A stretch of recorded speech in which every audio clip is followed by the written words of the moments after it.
What's the matter? Mario asked once he saw she was kind of in a daze. Nothing, just thinking about life. Alessandra took the food and jug from him. She didn't want to keep him outside for much longer. 3 hours more to go, and then there will finally be peace. Alessandra, it'll get better soon. The rumors, the way you live, the relationship you have with your father, everything will get better one day. Mario reassured her. Are you trying to give me that whole rainbow at the end of... No.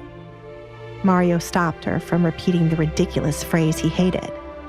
When was the last time you saw a rainbow in Lockwood?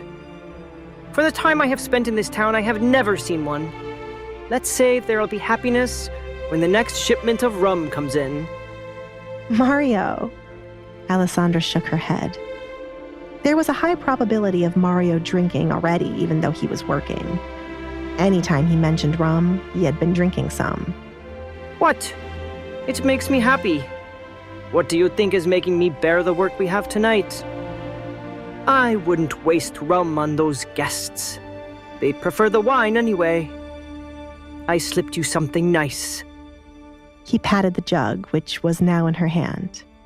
You will get to enjoy the night with this. I don't get drunk easily. It was thanks to Mario slipping her drinks and their drinking moments that she realized she had a high tolerance for such drinks. Just enjoy it. You don't have to be drunk to enjoy it. I'll see you tomorrow, okay? He went back inside without waiting to hear anything more she had to say. He was already in hot water for leaving the kitchen for so long the first time. Okay, she replied. Alessandra looked down at the food and drink before taking one final glance at the kitchen door. Time to head back. She quietly strolled back into the direction she came from.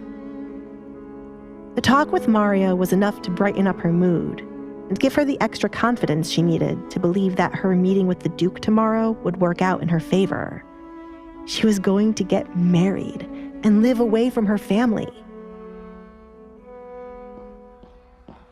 All of them are so rude. Why can't they get their own drinks? Just get your own drinks if you don't like the way I hold them. Alessandra listened intently to a maid walking in her direction, criticizing the guests. The maid must have been so angry that she was looking back behind her to raise her middle finger there more than watch where she was going. You shouldn't be so loud, she warned the young girl. Alessandra? The maid gasped, taking steps back out of fear. She felt like she was going to die when she glanced at the white mask covering the majority of Alessandra's face. Please don't hurt me. Hurt you? Alessandra looked down at her hands. Unless she was going to start a food fight, there was no way she could hurt anyone. When would everyone start to think logically instead of believing rumors? I'm just doing my job. Don't kill me. The maid covered her eyes with her hands as her body shook with fear. Had she gone the other way, she would not have run into Alessandra. The maid feared that just seeing the part of Alessandra's face that wasn't covered by a mask was enough to kill her. Unbothered, Alessandra continued to walk in the direction back to her bedroom. She was trying to help the maid by telling her to keep her voice down when talking about the guest. Alessandra wholeheartedly believed Katrina had some kind of magic to hear when anyone was bad-mouthing her guest from a mile away.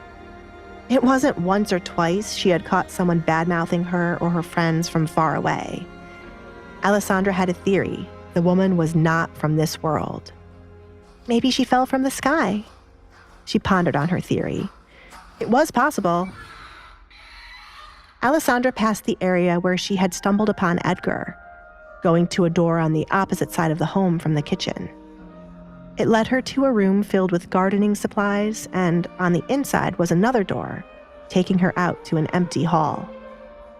Her father did not enjoy his guests wandering around the house, other than where he had marked the party to be, in order to avoid gossip about the smallest thing.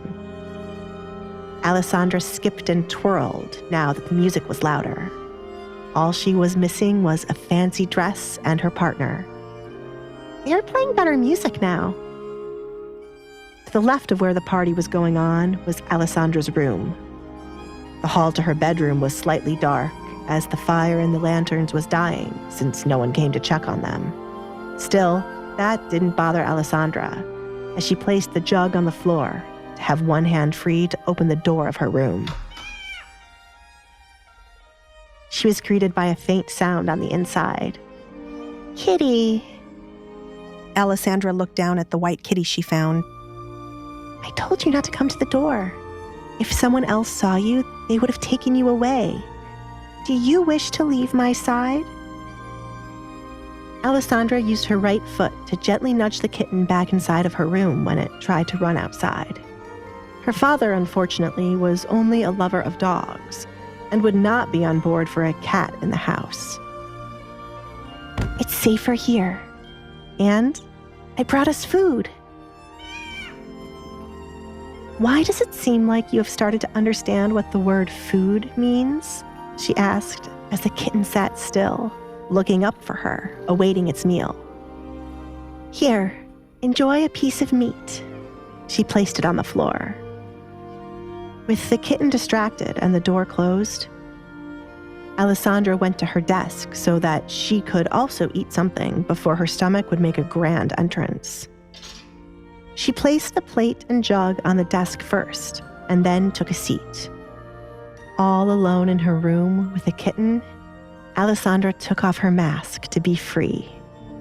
There was no one here to speak of what her face looked like, and no mirrors in her room for her to see her own face.